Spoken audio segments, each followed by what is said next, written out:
लाक्षागृह कथा, जहां सत्ता के गलियारों में धर्म कमजोर पड़ जाए और रिश्तों से ज्यादा अहमियत साजिशों को मिलने लगे। ठीक वहीं लाक्षागृह जन्म लेता है।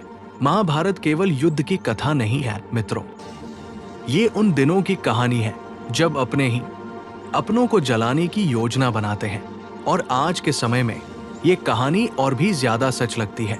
जब पांडव इंद्रप्रस्थ से हस्तिनापुर लौटे, राजसभा ने युधिष्ठिर को युवराज घोषित किया। दुर्योधन अंदर ही अंदर जल उठा। आज जैसे लोग दूसरे की तरक्की देखकर बधाई तो दे देते हैं, लेकिन भीतर ही भीतर ईर्ष्या में सुलगते रहते हैं। वैसे ही दुर्योधन शकुनी के पास गया और शकुनी ने सिर्फ इतना कहा, अग्नि ही इनका अंत करेगी। फिर साजिश ने आकार लिया।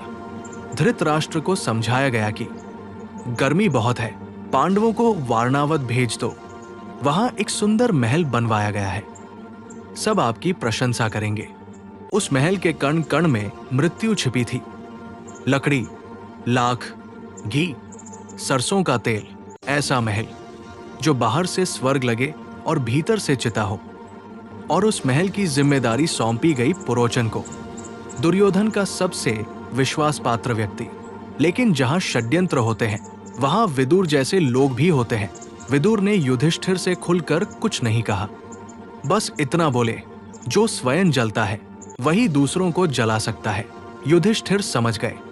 भीम मुस्कुराए और पांडवों ने तय किया कि चुपचाप बचेंगे। पांडव वारणावत पहुंचे। पुरोचन ने स्वागत किया, महल दिखाया। पांडव बाहर से प्रसन्न, अंदर से पूर्ण सतर्क थे। 6 महीने की तैयारी। आज जैसे लोग मुश्किल समय में प्लान भी नहीं बनाते और पछताते हैं। पांडवों ने हर कदम सोच कर रखा। दिन में नगर की गलियां याद की, एक निषाद नाविक से मित्रता की, और रात में भीम धरती के भीतर रास्ता बना रहा था। एक सुरंग जो महल से निकलकर नदी तक जाती थी। फिर वो दिन आया जब पांडवों को आग में जला देने का प्लान था।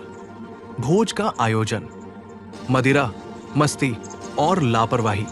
रात के अंधेरे में जब सब सो चुके थे, भीम ने महल के द्वार बाहर से बंद कर दिए और फिर पांडव सुरंग से बाहर निकले। लेकिन जाने से पहले भीम ने उसी महल में आग लगा दी जिस आग में उन्हें जलाया जाना था। आग ने पल भर में पूरा महल निगल लिया। तेज हवा, ज्वलनशील दीवारें और भीतर पुरोचन अपनी ही योजना में खुद जलता हुआ। जैसा कर्म वैसा फल। दुर्भाग्य से एक निषाद परिवार भी उस महल में ठहरा था। मां और उसके 5 बेटे। उनकी मृत्यु ने इस कथा को और भी करुण बना दिया। अगली सुबह उन्हीं की लाशों को देखकर सारा नगर बोला, पांडव मर गए। और यही पांडवों के जीवित रहने की सबसे बड़ी ढाल बन गई। रात में पांडव नदी किनारे पहुंचे। नाविक ने उन्हें पहचान लिया और नाव अंधकार को चीरती हुई उन्हें जंगल के पार ले गई। थके हुए, जले हुए अतीत से भागते हुए अनजान भविष्य की ओर कुंती ने आंखें बंद की और कहा, हे देवताओं, इन बच्चों की रक्षा करना। और यहीं से एक नया अध्याय शुरू होता है। हिडिंब राक्षस का वध और हिडिंबा भीम का अद्भुत विवाह। लाक्षागृह केवल इतिहास नहीं है, आज भी ऑफिसों में, परिवारों में, राजनीति में लाख से बने महल खड़े हैं, जहां मुस्कान होती है लेकिन भीतर आग सुलगती रहती है। अधर्म की योजनाएं अंततः योजनाकार को ही जलाती है। अनैतिक योजनाएं योजनाकार को ही भस्म करती है। विदुर जैसे बुद्धिमान सलाहकार संकट से बचा सकते हैं।